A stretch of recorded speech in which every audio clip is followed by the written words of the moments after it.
Ito ang reading mo, Libra. Welcome back to our channel. Naway nasa mabuti kayong kalagayan na watching the channel. This is a general reading kayo ng barang magpalit-palit na situation nyo sa reading ko.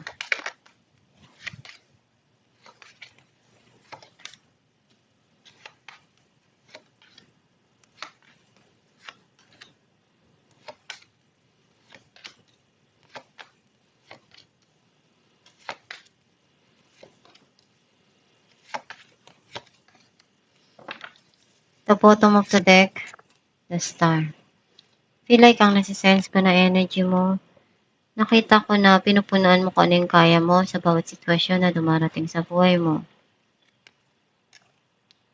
Ang mensahe ng card mo, naging matatag ka na at lumalaban ka. Kung ano yung dumarating sa buhay mo, haharapin mo. Kahit ano pa yung napagsubok, alam mo sa sarili mo na kaya mong panindigan at gawin kung ano yung kailangan doon sa sitwasyon. May darating na magandang balita or meron kang gustong simulan dito at pinag-iisipan mo mabuti kung ano yung paraan na pwedeng magamit mo or may apply mo doon.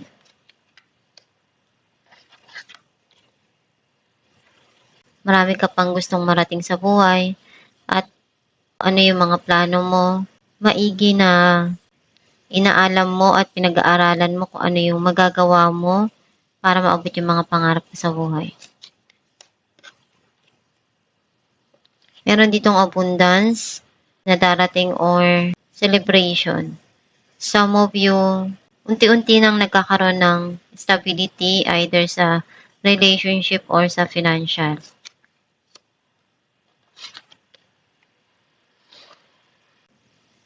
Lumalaban ka pa rin at pinanindigan mo kung ano yung kaya mo at gagawin mo lahat kung ano yung kailangan dun sa sitwasyon.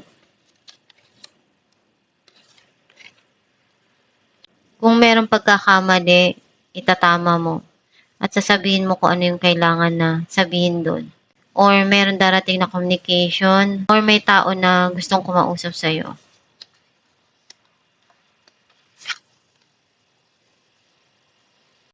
May darating dito na magpapasaya sa'yo ng sobra-sobra. Or andun yung pagmamahal around the family na nandyan palagi kung ano yung ginagawa mo. Masaya sila sa kung ano yung meron sa buhay mo at kung ano yung dumarating sa'yo. And andun yung pagsuporta nila at pagmamahal sa'yo. Some of you may darating din dito na good fortune.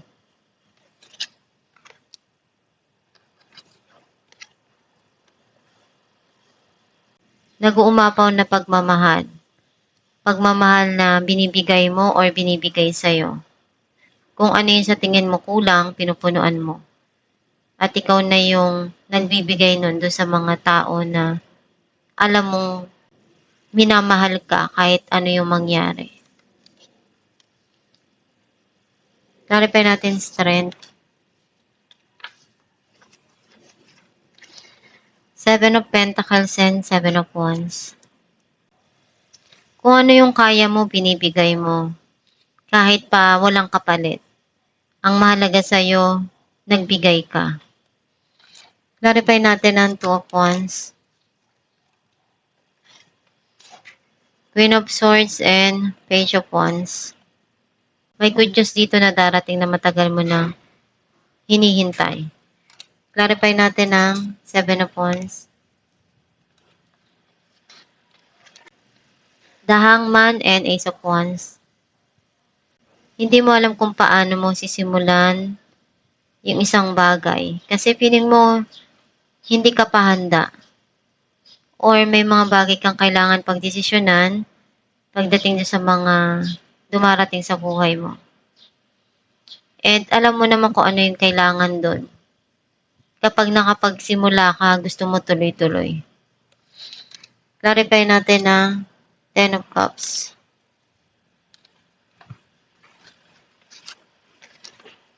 The Devil and 8 of Cups. Gusto mo nang mag-move on. Some of you, meron ditong darating na alam mo na isa lang yun sa nagpapasaya para sa'yo. Clarify natin, Page of Wands. Some of you want to move on sa mga nangyari sa buhay mo sa nakaraan. And isa yun sa naging happy memories mo. Pero mas gusto mo nakalimutan na yun dahil tapos na yun. Queen of Wands and Queen of Cups. Andun yung passion nitong tao na to. Lahat ng kaya niya, ibibigay niya at gagawin niya as long na masaya siya sa ginagawa niya. Clarify natin ng Ten of Pentacles. Some of you, naghihil ka na doon sa mga pinagdaanan mo. The Star and the Hangman. Umaasa ka na one day makuha mo kung ano yung pangarap mo. Na maging stable yung financial mo at yung relationship. Clarify natin Queen of Swords. Some of you, pinupunan mo kung ano yung kaya mo para sa pamilya mo at dun sa financial mo. Seven of Swords and Two of Wands. Meron kang susubukan para sa pangarap mo kasi may mga bagay ka pang gustong makuha. Some of you, meron ditong lies and cheating or running away. Gusto mong lumayo at bigyan muna ng time yung sarili mo para makapag-isip and gawin ko ano yung tama. Clarify natin ang Ace of Cups.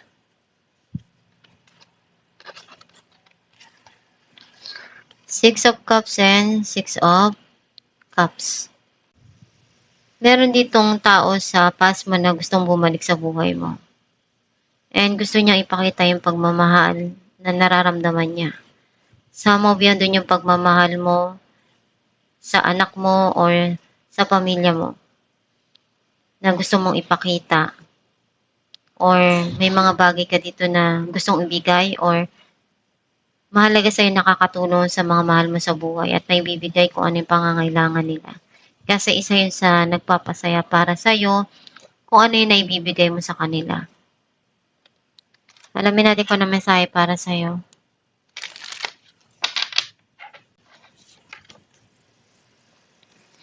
Directing my focus onto what's driving creates more of what I want. Ang mensahe para sa'yo na kung ano yung ginagawa mo, iyon yung na-attract mo. Kung ano yung iniisip mo, iyon yung darating sa'yo. Basta magdasal ka lang palagi, every time na nahihirapan ka doon sa mga pinagdadaanan mo, and gawin mo palagi kung ano yung kaya mo doon at kailangan doon sa sitwasyon para malagpasan mo yon at makuha mo kung ano yung gusto mo. Basta, kung may mga bagay na nahihirapan ka, huwag kang susuko. And be thankful sa mga binibigay sa'yo. Lahat ng mga nangyayari sa buhay mo, problema man yan o hindi, ang mahalaga, nagagampanan mo kung ano yung kailangan doon sa sitwasyon at naibibigay mo kung ano yung tungkulin mo. Basta gawin mo lang palagi kung ano yung kailangan at pagsumikapan mo na malagpasan yung mga pagsubok at ibigay mo yung best mo. And magsumikap ka lang at matyaga para maabot mo yung mga pangarap mo. At itong yung reading Libra.